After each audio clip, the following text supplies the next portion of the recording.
சமீபத்தில் ஒரு மேடையில் பாட்டில் ராதா படத்தில் ரொம்ப அநியாயமாக அக்கிரமாக இருந்துச்சு. மேடையில் மிஸ்கின் பேசினாலாம் அவ்வளோ வல்கராக பேசணும் அவசியமே கிடையாது. இயக்குனர் என்ன வேணால் பேச கிடையாதுல்ல. அங்கே வந்துட்டு மொத்தவங்க அம்மான்றது பேசிக்கிங்க, வெளியே பேசிக்கிங்க. ஒரு மேடை நகரிங்கன்னு ஒன்றும் இல்லையா? என்ன வேணால் பேசுகிறதா? அவ்வளோ புக்கு படிச்சிருக்கீங்கன்றீங்க, அவ்வளோ படங்களை பார்த்துருக்கோம், உலக படங்களை பார்த்துருக்கேன்னு சொல்கிறீங்க, அவ்வளோ உலகம் போல புக்ஸை படிச்சிருக்கேன்றீங்க. அப்புறம் என்ன அறிவு இருக்குது உங்களுக்கு? குறைந்தபட்சம் ஒரு நாகரிகம் வேணாமா? ஒரு மேலே பேசுகிற பேச்சா?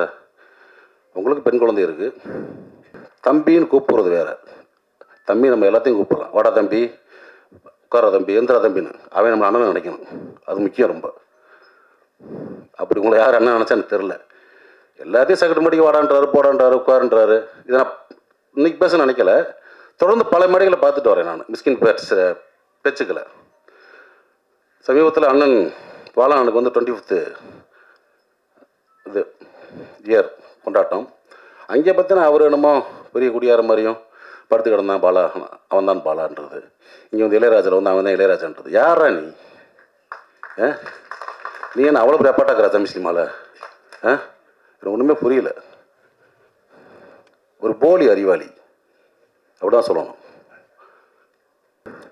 அன்னைக்கு மேடையில் உட்காந்தவங்களாம் மிக திறமையான அற்புதமான நம்ம மண் சார்ந்த கதைகளை மட்டும் எடுத்து படம் பண்ணுற இயக்குநர்கள். அமீரன் ஆகட்டும், வெற்றிமன் சார் ஆகட்டும், ரஞ்சித் சார் ஆகட்டும். படங்களுக்கு வியாபாரிகிட்ட வந்து பர்கர் வியாபாரியை குறைச்ச மாதிரி உலக சினிமாவில் வந்து காப்பி அடித்து படம் பண்ணி ஜெயித்த ஒரு போலி அறிவாளி மிஸ்கின். எதுக்கு இந்த மாதிரி ரொம்ப அநாகரிகமாக ஒரு மேடையில் வந்து ஒரு ஆணுறுப்பெல்லாம் சொல்லி பேசி ரொம்ப மனசு கஷ்டமாக இருந்துச்சு. ஏன்னா அனைவருக்கும் வணக்கம். இந்த மேடைக்கு நான் வந்ததுக்கு காரணமே சுசி தான், தம்பி சுசி தான். இல்லை தம்பின்னு நிறைய பேர் சொல்லி எல்லாத்தையும் தம்பின்னு கூப்பிட்றாங்க. இப்போ அப்புறம் வர அப்புறம் ஏன்னா நான் வந்து உங்களுக்கு தெரியும், நடிகரானதே நான் மகாநாளில் தான் ஃபஸ்ட்டு. ஸோ என் வாழ்க்கை, என்னுடைய வாழ்க்கை தரம் ஒரு நடிகனாக, ஒரு புகழ்பெற்ற ஒரு நடிகனாக வர்றதுக்கும் அதன் மூலமாக பொருளாதாரம் உயர்ந்து என்னுடைய கஷ்டங்கள் அனைத்தையும் தீர்த்தது வந்து என்னுடைய அன்பு தம்பி சுசி தான். ஏன்னா அதுக்கு முன்னாடி தெரியும், சுசிக்கு தெரியும் நான் எவ்வளோ கஷ்டப்படுறேன் அப்படின்னு தெரியும். பொருளாதார ரீதியாகவும் சரி, அதே மாதிரி ஒர்க் விஷயமாக ரொம்ப ஸ்ட்ரகிளில் இருந்த காலகட்டம். டக்குன்னு ஒரே படத்தில் மாற்றி விட்டாங்க லைஃப்பை. நான் மகனில் தொடர்ந்து வாய்ப்பு கொடுத்து, அதாவது நான் மகனோட கை விட்டுறாமல் அழகசாமி குதிரை, ராஜபாட்டை தொடர்ந்து அண்ணனுக்கு அடுத்தடுத்து வாய்ப்பு கொடுக்கணும். ஏன்னா ஒரு நடிகனை வந்து ஒரு படத்தை அறிமுகப்படுத்திட்டு அப்படி கை விட்டுட்டா அடுத்தடுத்து மற்றவங்க கூப்பிட்ற கஷ்டமாயிடும். ஸோ ஏன்னா அது வந்து நீங்கள் பாலச்சந்திரன் சார்கிட்ட பார்க்கலாம். ஒரு நடிகை அறிமுகப்படுத்தா தொடர்ந்து வாய்ப்பு கொடுத்து மக்கள்கிட்ட வந்து அந்த ஃபேஸை அட்ஜஸ்ட் பண்ணிட்டே இருப்பார். ஸோ அந்த மாதிரி வந்து என்னையை வந்து தொடர்ந்து வாய்ப்புகள் கொடுத்து என்னை அட்ஜஸ்ட் பண்ணி என்னையை வந்து ஒரு நடிகனாக இன்றைக்கி நான் நல்லா இருக்கேன்னா அதுக்கு வந்து எனக்கு மனசார சொல்லுவேன். நானும் என் குடும்பமும் எப்பயுமே வந்து சுசிக்கு நன்றி கடனாக இருப்போம். எப்போ கூப்பிட்டாலும் நான் வந்து சுசி அப்படின்னு ஏதாவது ஒரு ஃபோன் பண்ணி ஏதாவது ஒரு சின்ன கேரக்டர் ஒரு சும்மா வந்துட்டு போனா கூட நான் போயிடுவேன். நான் அதுதான் முதல்ல எனக்கு ஃபஸ்ட் ப்ரிஃபரன்ஸ். ஏன்னா சுசியை வந்து நான் வந்து முதல் நாள் ஒரு அசினேட்டராக வந்து ஜாயின் பண்ணதுலேருந்து நான் பார்த்துக்கிட்டு இருக்கேன். பேரன்பு மிக்க ஒரு அன்பு தம்பி, மிக திறமையான ஒரு இயக்குனர். அது சொல்லுவாங்கள்ல, சுத்தமாக தொழில் தெரியும்னு, அந்த மாதிரி சுத்தமாக தொழில் தெரியும். ஒரு டைரக்ஷன்னா நச்சுன்னு அப்படியே, அதாவது கன்ஃபியூஸ் இல்லாமல் இருப்பாப்புல ஸ்பாட்டில். நீங்கள் பதறவே வேண்டாம். அதனால இந்த படம் அவ்வளோ ஃபாஸ்ட்டாக முடிஞ்சிருக்க காரணமே அதுதான். அமுதேஷ் சொன்ன மாதிரி போனாங்க டக்கு முடிச்சு வந்துட்டாங்கட்டாங்களா, அது காரணம் வந்து தொழில் சுத்தமாக தெரியும். யாருக்கும் பயப்பட தேவையில்லை. நம்மளுக்கு தொழில் சுத்தமாக தெரிஞ்சு யாருக்கும் பயப்பட தேவையில்லை. கேமரா மாட்டேங்க வைப்பா தம்பி ஷாட்டு லென்ஸ் அதை பிடிச்சி அந்தளவுக்கு இதாக சொல்ல வரல, அந்தளவுக்கு க்ளீனாக இருக்கலாம். அதே மாதிரி என்ன வேணும், ஆர்டர் என்ன வேணும், காஸ்டியூம் என்ன வேணும், காஸ்டியூம் டிசைன் என்ன கலர் வேணும், ஸோ எல்லாமே சுத்தமான ஒரு தொழில் தெரிஞ்ச வேலைக்காரன் தான் சுசீந்திரன். ஏன்னா இவ்வளோ நாட்கள் தொடர்ந்து வெள்ளை கபடிக்குள்ளேருந்து இவ்வளோ நாட்கள் பயணப்பட்டு வர்றதே ஒரு பெரிய விஷயம். மீண்டும் வந்து அதே மாதிரி இப்போ வந்து 2K கிட்ஸ் வச்சு எடுத்த மாதிரி இன்னும் வந்து பெரிய பெரிய கதாநாயகங்களை வச்சு அடுத்து திரும்பவும் ஒரு பெரிய கம்பேக்காக வந்துடுவாப்புல. அதுக்கான அத்தனை தகுதியும் திறமையும் வாய்ந்தவன் தான் என்னோடய அன்பு தம்பி சுசி. அதே மாதிரி இந்த படத்தில் எனக்கு தெரிஞ்சவங்க நிறைய பேர் நடிச்சிருக்காங்க. தம்பி பாலசரவணன், இயக்குனர் முருகானந்தம், குணவதரி மேடம், அதே மாதிரி இசையமைப்பாளர் ஐயா இமானவர்கள், தஞ்சயன் சார், இவங்கெல்லாம் எனக்கு தெரிஞ்சவங்க. எனக்கு தெரியாதவங்க, பழக்கம் இல்லாதவங்க நிறைய பேர் அறிமுகமாயிருக்காங்க, ஹீரோ உட்பட. மீனாட்சி தெரியும் எனக்கு இவங்க. ஸோ எல்லாருக்குமே பெரிய ஒரு வாழ்த்துக்கள்.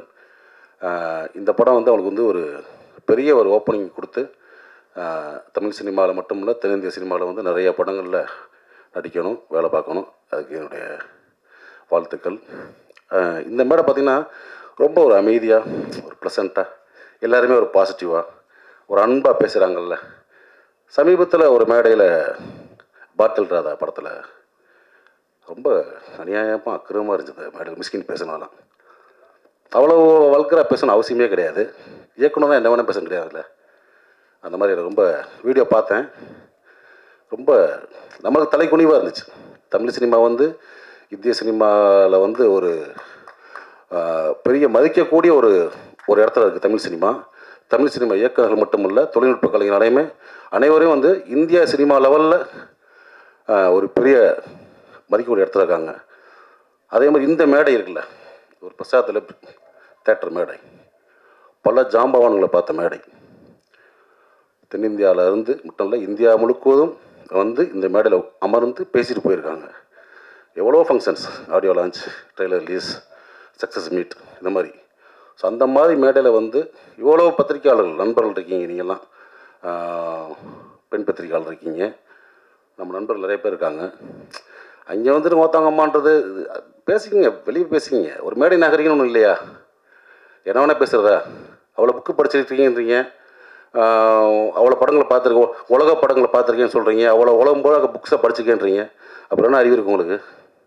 குறைந்தபட்சம் ஒரு நாகரிகம் வேணாமா? ஒரு மேலே பேசுகிற பேச்சா?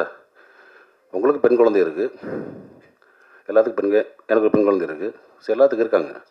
ஸோ மேடை நாகரிகம்ன்றது ரொம்ப முக்கியம். இந்த மேடை எவ்வளோ நாகரிகமாச்சு பார்த்தீங்களா? யாராவது தப்பான வார்த்தை அதெல்லாம் கிடையாது. தம்பின்னு கூப்பிட்றது வேறு. தம்பி நம்ம எல்லாத்தையும் கூப்பிடலாம். வாடா தம்பி, உட்கார தம்பி, எந்திரா தம்பின்னு. அவன் நம்ம அண்ணன் நினைக்கணும், அது முக்கியம் ரொம்ப. அப்படி உங்களை யார் அண்ணன் நினச்சா எனக்கு தெரில. எல்லாத்தையும் சக்கட்டு மடிக்கு வாடான்றாரு, போடான்றாரு, உட்காருன்றாரு. இதை நான் இன்னைக்கு பேச நினைக்கல, தொடர்ந்து பல மேடைகளை பார்த்துட்டு வரேன் நான் மிஸ்கின் பேச்சுக்களை. சமீபத்தில் அண்ணன் பாலானுக்கு வந்து 25th இது இயர் கொண்டாட்டம். அங்கே பார்த்தினா அவர் என்னமோ பெரிய குடியார மாதிரியும் படுத்து கிடந்தான் பாலா, அவன் தான் பாலான்றது. இங்கே வந்து இளையராஜாவில் வந்து அவன் தான் இளையராஜான்றது. யாரா நீ? நீ என்ன அவ்வளோ பெரிய அப்பாட்டாக்குறா தமிழ் சினிமாவில்? எனக்கு ஒன்றுமே புரியல. ஒரு போலி அறிவாளி அப்படிதான் சொல்லணும்.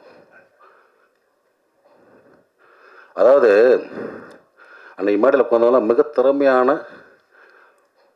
அற்புதமான, நம்ம மண் சார்ந்த கதைகளை மட்டும் எடுத்து படம் பண்ணுற இயக்குநர்கள். அமீரன் ஆகட்டும், வெற்றிமான் சார் ஆகட்டும், ரஞ்சி சார் ஆகட்டும். படங்களுக்கு வியாபாரிகிட்ட வந்து பர்கர் வியாபாரி உட்காரச்ச மாதிரி உலக சினிமாவில் வந்து காப்பி அடித்து படம் பண்ணி ஜெயித்த ஒரு போலி அறிவாளி மிஸ்கின்.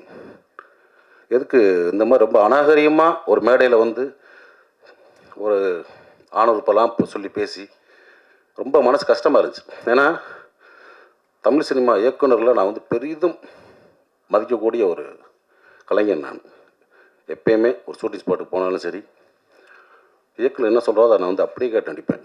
ஒரு பிளாங்க் பேப்பர் மாதிரி போவேன், ஒரு களிமண் மாதிரி போவேன். என்னை எப்படி வேணால் வடிக்கலாம், எப்படி வேணால் எழுதலாம், எதையுமே நான் பண்ண மாட்டேன். என் கூட ஒர்க் பண்ண உங்களுக்கு தெரியும். அதே மாதிரி பொட்டேஷன் சைடு மற்ற விஷயம் ரொம்ப அந்த டார்ச்சர்லாம் பண்ணக்கூடிய ஆர்ட்ஸ் கிடையாது. ஏன்னா நம்ம கீழேருந்து வந்திருக்கோம், ரொம்ப கஷ்டப்பட்டு ஒரு இடத்துக்கு வந்திருக்கோம் தமிழ் சினிமாவில். தமிழ் சினிமாவையும் தமிழ் சினிமா இயக்குநர்களையும் பெரிதும் மதிக்கக்கூடிய ஒருத்தன் நான். ஆனால் அந்த மேடை எனக்கு வந்து ரொம்ப அருவருப்பாக இருந்துச்சு. ஸோ மிஸ்கின் அவர்களே, நீங்கள் தம்பியாக இருக்கலாம், அண்ணனாக இருக்கலாம், இல்லை என் ஒத்த வயதாக இருக்கலாம். சினிமா சொல்லுவாங்கள்ல, உங்கள் அம்மா எங்கள் அம்மா இல்லை சினிமாடான்னு. சினிமா இது. நீங்கள் வந்து ஒன்றும் ஒரு ட்ரெண்ட் செட் ஃபிலிம் பண்ணினா நீங்கள் வந்து ஜெயிக்கலை. குத்தாட்ட பாடல்கள், ரொம்ப சாதாரண கதையில் எடுத்தான்னு ஜெயிச்சிருக்கீங்க நீங்கள்.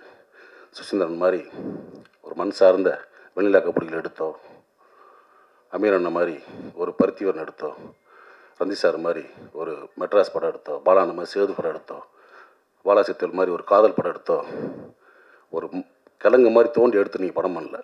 வெளிநாட்டு படங்களுடைய முகத்தில் அதோடைய ஷார்ட்ஸை காப்பி பண்ணி சீன்ஸை காப்பி பண்ணி ஜெயிச்ச ஆள்.